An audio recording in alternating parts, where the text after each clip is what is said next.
দেশ বিদেশের ব্যবসা বাণিজ্য আর অর্থনীতির সব খবর নিয়ে আমন্ত্রণ জানাচ্ছি ওয়ালটন স্মার্ট ফ্রিজ বিজনেস রিপোর্টে। আয়কর রিটার্ন দাখিলের সময় বাড়ল আরও 1 মাস। কর অঞ্চলগুলোতে করদাতাদের ভিড়। কৃষি পণ্য উৎপাদনে নিরাপদ চাষ পদ্ধতি অনুসরণের বিকল্প নেই। নিশ্চিত করা না গেলে হাতছাড়া হতে পারে যুক্তরাজ্যের বাজার। জ্বালানি, শিল্প ও স্বাস্থ্য খাতে $1,000 কোটি বিনিয়োগ করতে চায় সৌদি আরব। যৌথ বিনিয়োগের সমঝোতা চুক্তি সই। এমন সব খবর নিয়েই আমাদের আজকের আয়োজন। ব্যক্তি শ্রেণীর করদাতাদের আয়কর রিটার্ন জমা দেওয়ার সময় আরও 1 মাস বাড়ানো হয়েছে। নতুন ঘোষণা অনুযায়ী 31শে ডিসেম্বর পর্যন্ত রিটার্ন দাখিল করা যাবে। মঙ্গলবার রাতে এই ঘোষণা দেয় জাতীয় রাজস্ব বোর্ড। এর আগে জরিমানা ছাড়া কর দেওয়ার শেষ দিন হিসাবে সারাদিনে কর অঞ্চলগুলোতে ছিল করদাতাদের ভিড়। রিটার্ন দাখিলের পাশাপাশি সময় বৃদ্ধির আবেদনও জমা পড়েছে অনেক। ব্যক্তিগত ব্যস্ততা আর প্রয়োজনীয় কাগজপত্র সংগ্রহ করতে দেরি হলেও নির্ধারিত সময়ের মধ্যে কর প্রদানের সুযোগ হাতছাড়া করতে চাননি অনেকে। সকাল থেকেই তাই কর অঞ্চলগুলোতে ভিড় করেন করদাতারা। অ্যাকচুয়ালি অফিসের ঝামেলা ছিল, অফিসের ব্যস্ততার কারণে সময় হয়নি, তো সময়ের মধ্যে দিচ্ছি আর কি। আজকে তো লাস্ট ডেট, কারণ লাইনে দাঁড়াইছি, আস্তে আস্তে আপনার কিছু সময় লেগেছে, আধা ঘন্টার মতো, তারপরে আমি দিতে পারলাম, কোনো সমস্যা হয়নি। অনলাইনে দেওয়া যায়, যে কোনো ব্যাংকের থেকে দেওয়া যায়। আমরা অন্য ব্যাংকের থেকে দিচ্ছি, রিটার্ন দিতে আসছি। নির্ধারিত সময়ের মধ্যে আয়কর দিতে না পারলে 2% হারে জরিমানা গুনতে হবে ব্যক্তি শ্রেণীর করদাতাদের। তবে উপযুক্ত কারণ দেখিয়ে আবেদন করলে জরিমানা ছাড়াই আরও 2 মাস পর্যন্ত রিটার্ন দাখিলের সুযোগ মিলবে। রিটার্ন দাখিলের পাশাপাশি অনেক করদাতা এসেছিলেন সময় বাড়ানোর আবেদন নিয়েও। করদাতাদের একটা প্রবৃত্তি বলা যায়, একটা কালচার, সংস্কৃতি, সেটা হচ্ছে যে শেষের দিকে রিটার্ন জমা দেন। আমাদের আইনে আছে, আমাদের অফিসার, আমাদের ডেপুটি কমিশনার 2 মাস সময় দিতে পারেন। তা সুতরাং যারা কাগজপত্র তৈরি করেননি তাদের জন্যও চিন্তার কিছু নাই। তারা যদি সময়ের আবেদনপত্র দাখিল করেন, এবং আশা করি যে তাদেরকে সময় মঞ্জুর করা হবে। 2 মাসের মধ্যে কোনো জরিমানা দিতে হবে না, তবে সুদ দিতে হয় একটা, যে কর পদেও থাকে তার উপরে একটা সুদ আছে, সেটা তেমন কিছু না, সামান্য। এনবিআর এর তথ্য বলছে দেশে নিবন্ধিত করদাতার সংখ্যা 70 লাখের বেশি, কিন্তু 28 নভেম্বর পর্যন্ত রিটার্ন জমা পড়েছে 10.5 লাখ। আদায়ের পরিমাণ আরও বাড়াতে করবান্ধব পরিবেশ তৈরির কথা জানিয়েছেন এনবিআর চেয়ারম্যান আয়কর দিবস উপলক্ষে আয়োজিত সেমিনারে। জোর দিয়েছেন করের আওতা বাড়ানোর উপর। কর প্রদানকারীর একটি বড় অস্বস্তির জায়গা নিজে ফিজিক্যালি বিভিন্ন অফিসে দৌড়াদৌড়ি করে কর প্রদান করা, কর বিষয়ক বিভিন্ন সমস্যার সমাধানের চেষ্টা করা। এটি হলো কর প্রদানকারী, সাধারণ কর প্রদানকারীর একটি অস্বস্তির জায়গা। আমরা সেই অস্বস্তির জায়গাটা দূর করার চেষ্টা করছি, যাতে বিভিন্ন অটোমেশন প্রক্রিয়ার মাধ্যমে আমাদের কর প্রদানকারীরা স্বাচ্ছন্দ্যে তাদের কর দিতে পারেন। গত 2 বছর অনেক কর হার করছে। আমরা মনে করি যে কর হার হ্রাস করা হলে যত করের বোঝা কম হবে, তত কর ফাঁকির প্রবণতা কম হবে। যত বেশি আমরা নেট বৃদ্ধি করতে পারবো, যত বেশি আমরা ইন্ডিভিজুয়ালের কাছ থেকে কর সংগ্রহ করতে পারবো, তত বেশি আমাদের জন্য সুবিধা হবে কর হার হ্রাস করানো। হিসেব বলছে গেল অর্থ বছরে আয়কর আদায়ের প্রবৃদ্ধি ছিল 23.63%। হিরজুন মীরা, বিজনেস রিপোর্ট, মাছরাঙা টেলিভিশন। দেশের বিত্তবান ও সম্পদশালীদের সঠিকভাবে আয়কর প্রদানের আহ্বান জানিয়েছেন আইনমন্ত্রী আনিসুল হক। বলেছেন, যত বেশি রাজস্ব আসবে দেশ তত বেশি এগিয়ে যাবে, কেননা রাজস্ব আয়ই দেশের উন্নয়ন কর্মকাণ্ড পরিচালিত হয়। মঙ্গলবার জাতীয় রাজস্ব ভবনে আয়কর দিবস উপলক্ষে আয়োজিত অনুষ্ঠানে তিনি এসব কথা বলেন। জানান, আগামী 2031 সালের মধ্যে রাজস্ব আদায় মোট দেশজ উৎপাদন বা জিডিপির 19.5 ভাগে উন্নীত করার লক্ষ্য নির্ধারণ করেছে সরকার। তাই আগামী বছরগুলোতে রাজস্ব আদায় ব্যবস্থাপনায় বড় ধরনের সংস্কার করা হবে বলেও উল্লেখ করেন তিনি। বলেন, করদাতাদের জন্য হয়রানিমুক্ত সহজ কর সেবা নিশ্চিত করার জন্য ই-রিটার্ন, ইটিডিএস এর মতো অনলাইন সেবা চালু করেছে সরকার। দেশের বিত্তবান ও সম্পদশালী মানুষের কাছে এবং ব্যবসায় ও শিল্প প্রতিষ্ঠানের মালিকদের কাছে আমার অনুরোধ থাকবে, করযোগ্য আয়ের ওপর কর দিয়ে আপনারা দেশের রাজস্ব বাড়াতে ও দেশের উন্নয়নে সহযোগিতা করুন। আয়কর দিয়ে গরিব ও দুঃখী ও অসহায় মানুষের পাশে দাঁড়ান, কারণ আপনাদের করের টাকা দেশের উন্নয়নের মূল চালিকা শক্তি, এবং তা স্বাস্থ্য, শিক্ষা, কৃষি, যোগাযোগ, পরিবহন খাতে ব্যয় করা হয়।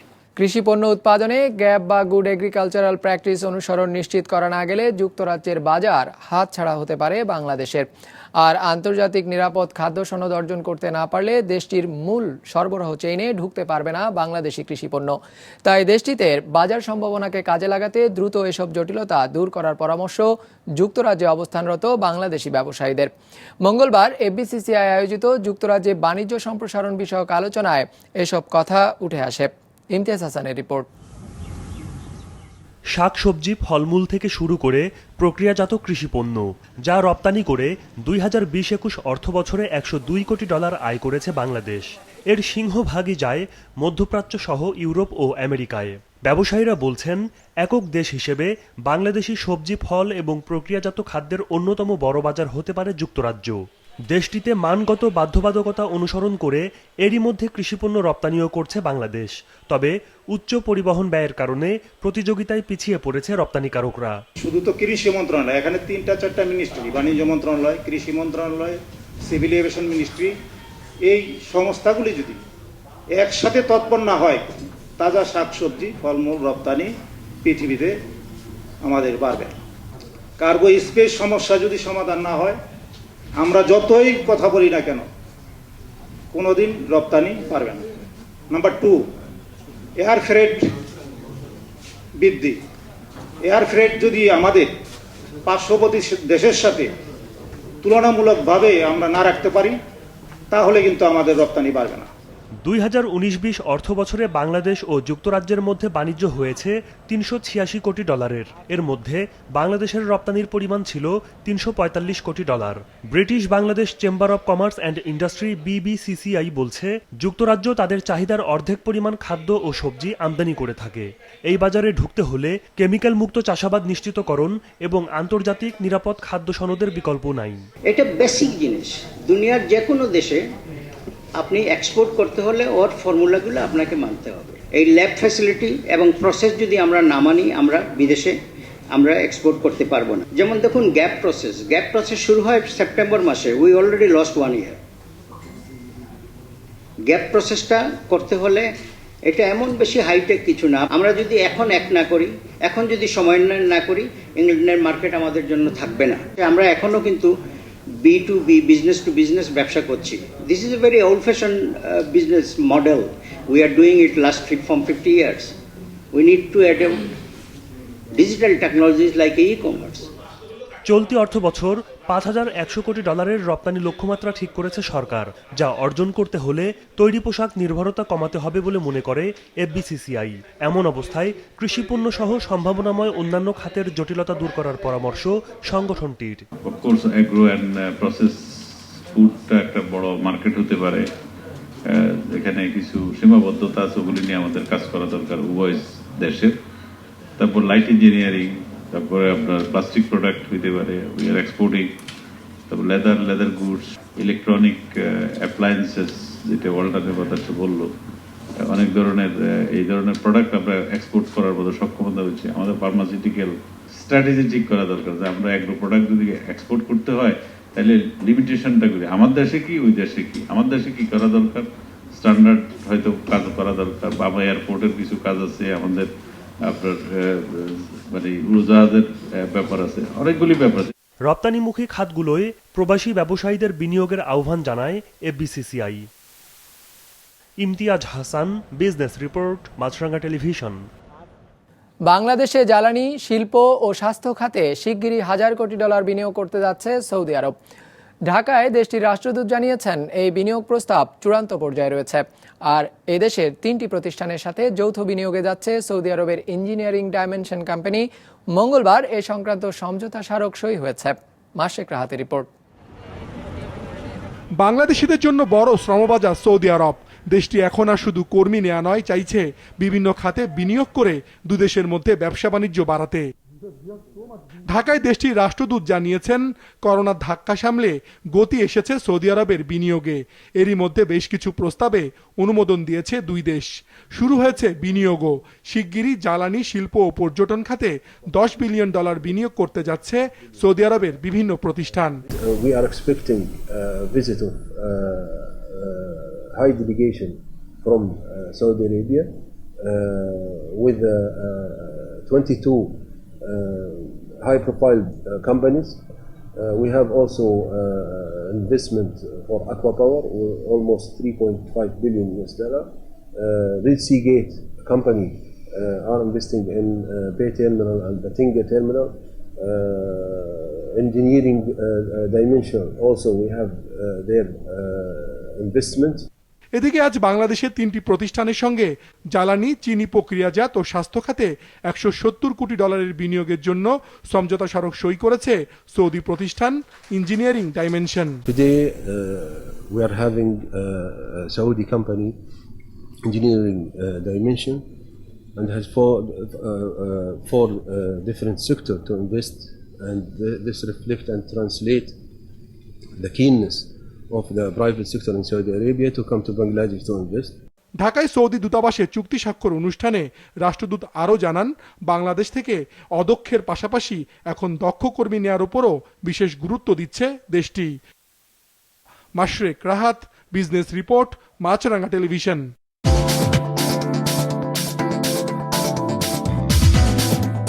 আবারও পতনমুখী হয়েছে ঢাকা শেয়ার বাজার। সার্বিক সূচক ডিএসই 92 পয়েন্ট কমে দাঁড়িয়েছে ৬,৭০৩-এ। লেনদেন হয়েছে ১,১৪৬ কোটি টাকার। লেনদেন হওয়া শেয়ার ও মিউচুয়াল ফান্ডের মধ্যে দর বেড়েছে ৬৫টির আর কমেছে ২৬৬টির দর, আর অপরিবর্তিত রয়েছে ৪০টির দর। এবার বাজার নিয়ে বিশ্লেষণ শুনবো সিটি ব্যাংক ক্যাপিটালের। ঢাকা স্টক এক্সচেঞ্জের সার্বিক সূচক ডিএসইএক্স ইনডেক্স গত দিনের চেয়ে 92 পয়েন্ট কমে গিয়ে আজকে ৬,৭০৩ এসে দাঁড়িয়েছে। আজকে দিনের শুরুতেই মার্কেটে বেশ ঊর্ধ্বগতি দেখা গিয়েছে, কিন্তু দিনের মধ্যভাগ থেকে মার্কেটে বেশ প্রফিট টেকিং প্রবণতা দেখা যায় এবং দিনের শেষেও মার্কেটে এই প্রফিট টেকিং প্রবণতাটি অব্যাহত থাকে এবং মার্কেট প্রায় 92 পয়েন্ট নেগেটিভ দিয়ে তার লেনদেন শেষ করে। আজকে মার্কেটে টোটাল টার্নওভার ছিল প্রায় ১১৫০ কোটি টাকার মতো, যা গত দিনের চেয়ে কিছুটা বেশি। আজকে মার্কেটে লেনদেনরত কোম্পানির মধ্যে শেয়ার মূল্য বেড়েছে ৬৫টি কোম্পানির, কমেছে ২৬৭ কোম্পানির শেয়ার মূল্য এবং অপরিবর্তিত ছিল প্রায় ৪০টি কোম্পানির শেয়ার মূল্য। গত সপ্তাহের অ্যাভারেজ টার্নওভার ছিল ১২৬১ কোটি টাকার মতো এবং চলতি সপ্তাহের ৩ দিনের অ্যাভারেজ টার্নওভার হচ্ছে প্রায় ৯০০ কোটি টাকার মতো। আজকে সেক্টরগুলোর মধ্যে ব্যাংক সেক্টর মার্কেটে সবচেয়ে বেশি ইম্প্যাক্ট দিয়েছে এবং আজকে এই সেক্টরে লেনদেনরত কোম্পানির মধ্যে শেয়ার মূল্য বেড়েছে ৬টি কোম্পানির, কমেছে ১৭টি কোম্পানির শেয়ার মূল্য এবং অপরিবর্তিত ছিল ৯টি কোম্পানির শেয়ার মূল্য। আজকে ব্যাংক সেক্টর এর প্রায় ৩৫% অবদান ছিল মার্কেটের প্রতি। আজকে মার্কেট মুভারের ক্ষেত্রে প্রথমেই আছে ওয়ান ব্যাংক এবং এদের আজকে প্রায় ১৮৯ কোটি টাকার মতো শেয়ার লেনদেন হয়েছে এবং দ্বিতীয়তে আছে বেক্সিমকো। টপ 10 এর শুরুতেই আমরা দেখতে পাচ্ছি ওরিয়ন ইনফিউশনকে এবং দ্বিতীয়তে আমরা দেখতে পাচ্ছি সেনা কল্যাণ ইন্স্যুরেন্সকে। এবং আজকে মার্কেটে ১০০ থেকে ২০০ টাকা রেঞ্জের অর্থাৎ হাই রেঞ্জের শেয়ারের প্রতি ক্রেতাদের আগ্রহ বেশ লক্ষণীয় ছিল। করোনা ভাইরাসের নতুন ধরন অমিক্রন উচ্চ পর্যায়ের বৈশ্বিক ঝুঁকি তৈরি করেছে বলে জানিয়েছে বিশ্ব স্বাস্থ্য সংস্থা। কয়েকটি অঞ্চলে এটি ভয়াবহ আকারে ছড়িয়ে পড়তে পারে বলেও সতর্ক করেছে সংস্থাটি। অমিক্রন সংক্রমণ ঠেকাতে বিভিন্ন দেশে ভ্রমণ কড়াকড়ি আরোপ করা হয়েছে। জোরদার করা হচ্ছে টিকার বুস্টার ডোজ কার্যক্রম। তবে আশার কথা, ফাইজারের দাবি তাদের নতুন আসতে যাওয়া টিকা পেক্সলোভিড অমিক্রনের বিরুদ্ধে 89% কার্যকর। ডেস্ক রিপোর্টে বিস্তারিত। বিশ্ব যখন সুস্থ হওয়ার পথে, তখনই নতুন ধাক্কা ওমিক্রনের। এখন পর্যন্ত করোনার এই নতুন ধরন শনাক্ত হয়েছে বিশ্বের অন্তত 13টি দেশে। বিশ্ব স্বাস্থ্য সংস্থা বলছে, এখনো ওমিক্রনে আক্রান্ত কেউ মারা যায়নি ঠিকই, তবে ভবিষ্যতে বড় ঝুঁকি হয়ে দেখা দেবে দ্রুত সংক্রমণশীল এই ভাইরাস। তাই বিপর্যয় ঠেকাতে সব দেশকে প্রতিরোধমূলক ব্যবস্থা নিতে হবে এখনই। We shouldn't need another wake-up call. We should all be wide awake to the threat of this virus.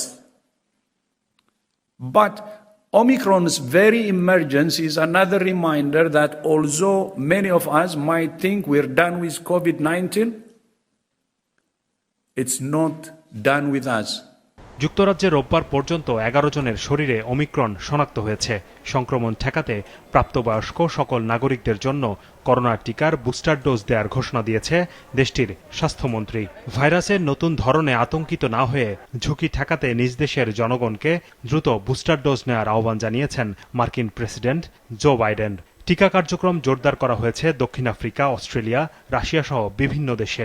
The vaccines will continue to provide a degree of protection against severe disease. And as additional protections, please wear your mask when you're indoors in public settings around other people. It protects you, it protects those around you. এমন আশঙ্কার মাঝে আসার কথা শুনিয়েছে যুক্তরাষ্ট্রের টিকা উৎপাদনকারী প্রতিষ্ঠান Pfizer. সোমবার এক সাক্ষাৎকারে প্রতিষ্ঠানটির প্রধান নির্বাহী দাবি করেন, পরীক্ষা নিরীক্ষায় থাকা তাদের নতুন করোনা টিকা প্যাক্সলোভিড ওমিক্রনের বিরুদ্ধে 89% পর্যন্ত কার্যকর। We made our first DNA template, which is the first part of the manufacturing of the development process of a new vaccine, and we have made multiple times clear that we will be able to have a vaccine in less than 100 days. So I'm very, very, very confident that this drug works for all known mutations, including the Omicron one. But we are working on follow-up drugs for the eventual case that maybe a resistance is developed. এরই মধ্যে টিকাটি অনুমোদনের জন্য যুক্তরাষ্ট্রের খাদ্য ও ওষুধ প্রশাসনের অনুমতি চেয়েছে ফাইজার।